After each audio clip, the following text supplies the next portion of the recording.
Right, so today we'll be talking about protein powders, what they are, how they can help you, why they're so popular, and the different types.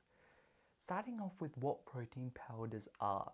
So, depending on the type of protein powder, you usually get the actual powder from different ways. So, dairy protein powder is actually the most common, and the way of getting it is it's a byproduct of cheese and milk.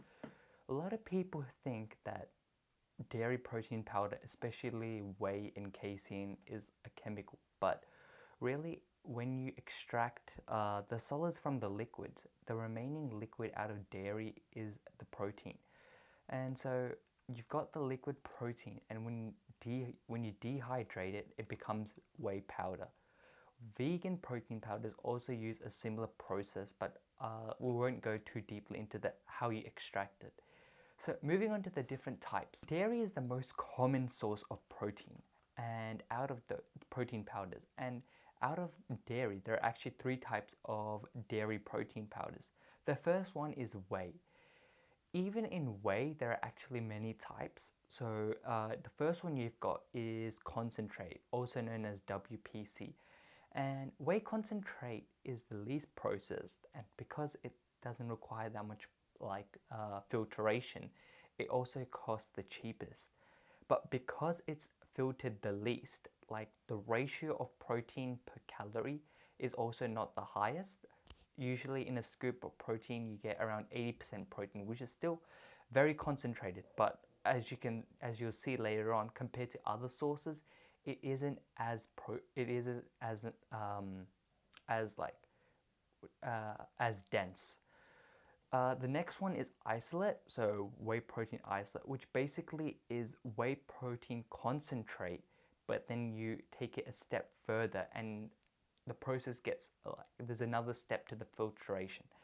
Because of that, it costs more than whey protein concentrate, but the added benefit is per scoop, usually 90% is protein.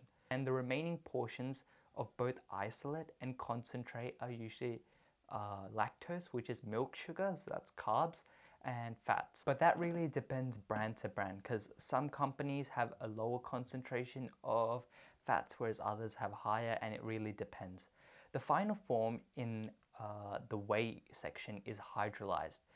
Hydrolyzed is like a separate section on its own, a separate subsection on its own, because basically all it is each particle is refined to make it even smaller. That doesn't mean it's a higher concentration of protein like isolate or concentrate. It simply is just smaller particles, and the only reason why you would make smaller particles, or why it's attractive, is because the nutrients in the hydrolyzed whey protein absorbs into your body much faster.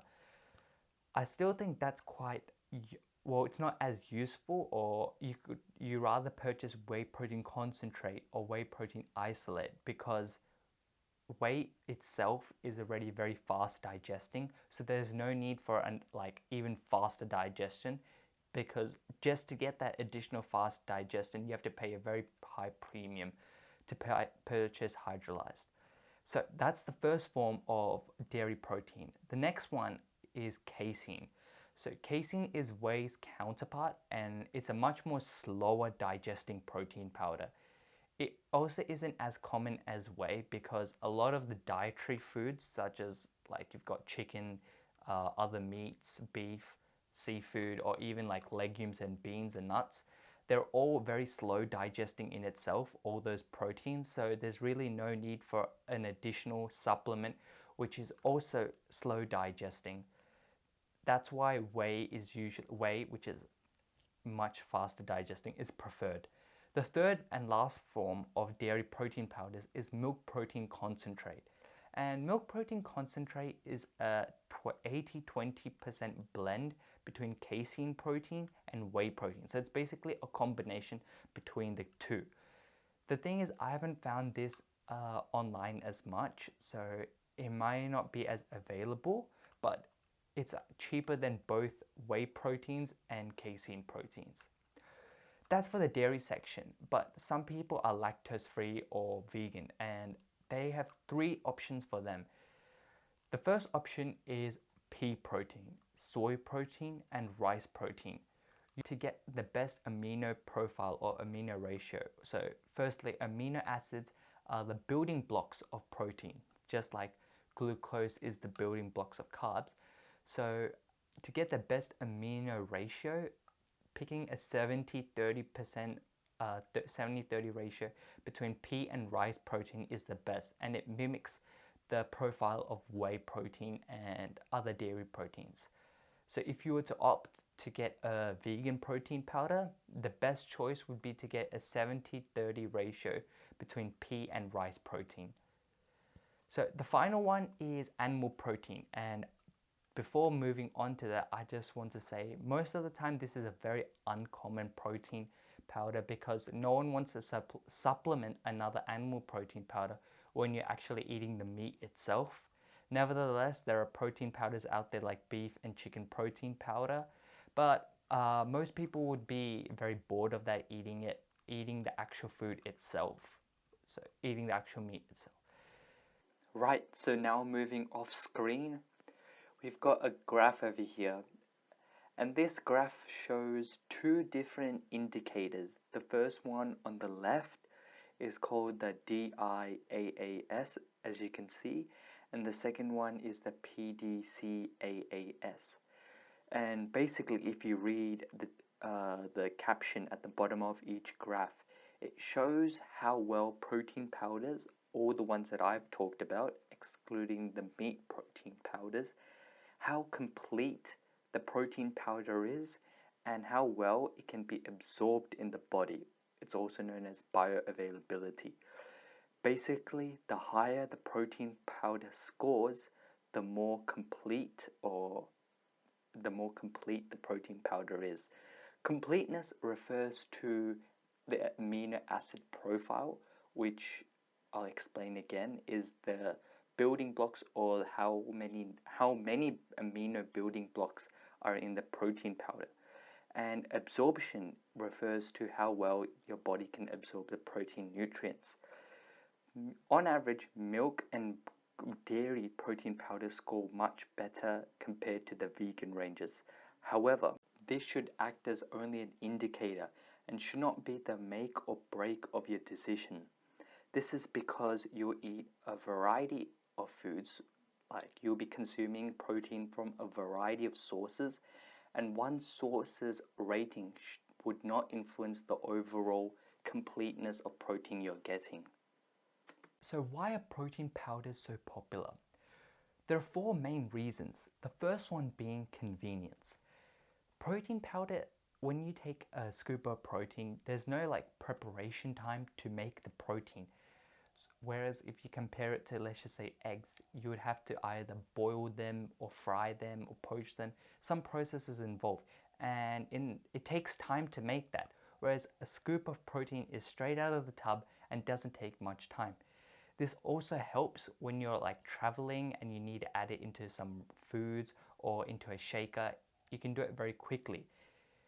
The second reason is it tastes good. Because of the sweetness in protein powder, whatever you usually add it to, it tastes very good. Whether you add it to oatmeal, yogurt, to your shakes, to your sweets, cooking with it makes usually desserts taste very nice. But when you're initially purchasing protein powder, go for very basic options there, so you don't waste your money. It's better to play it safe. Then go for a very attractive option like blueberry cheesecake or something which doesn't taste as good as a basic flavor like vanilla or chocolate. The third reason is the leanness of protein powders. A scoop of protein powder, depending on the company, can have anywhere between 20 to 30 grams of protein.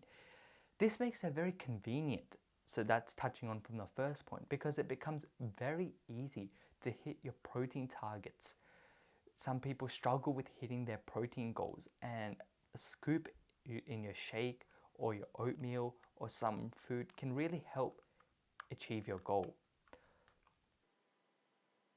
The fourth reason why protein powders are so common are because they're cost effective. Looking at this graph, I need to first point out that this is based on the UK. So on the y-axis where it shows grams per protein per dollar per pound, this is actually based on the UK. So in some countries such as the US or Australia or Canada or New Zealand, the values may change because the price of a product there may be considerably cheaper or more expensive. With that taken into consideration, if you look at this in general, you've got all the different types of protein sources scattered around on this graph. Basically, you've got three categories on the top: meat, dairy slash eggs, and plant derived. So if you look at it, going up, on the y-axis, the higher up it is, the more protein you're getting per dollar. Oh, sorry, per pound in this case. And if you move across on the x-axis, it is uh, the percentage of protein contributed to calories. Basically, how in the food, how much of the calories is contributed by protein. Now, if you look at the top right, there's soy protein isolate, and not far behind is whey protein. Ideally, you want sources of protein ranked up in this top right hand section where both of these are. It goes to show how protein powders provide you a lot of protein per pound, so they cost effective, and they also contribute a lot. Most of the calories are contributed by the protein itself. How it could help you. If you align yourself with any of the four reasons, so protein powders taste good, they're convenient, cost effective, and it makes it very easy because of the leanness, you can hit your protein goals. Usually those are the four most common reasons that people purchase protein powders. And it could also be a reason why you're buying yours. Another final reason is that protein powders per calorie are much more filling than carbs and fats, exception being veggies and fruits, which are usually slightly more filling than protein. But apart from that, increasing your protein also increases your fullness, which is called satiety. So if you want to stay full as well, protein powders are a great option. I hope this video helped, and if you found it informative, stay tuned for part 2 on how protein powders can be spiked and where to buy protein powders.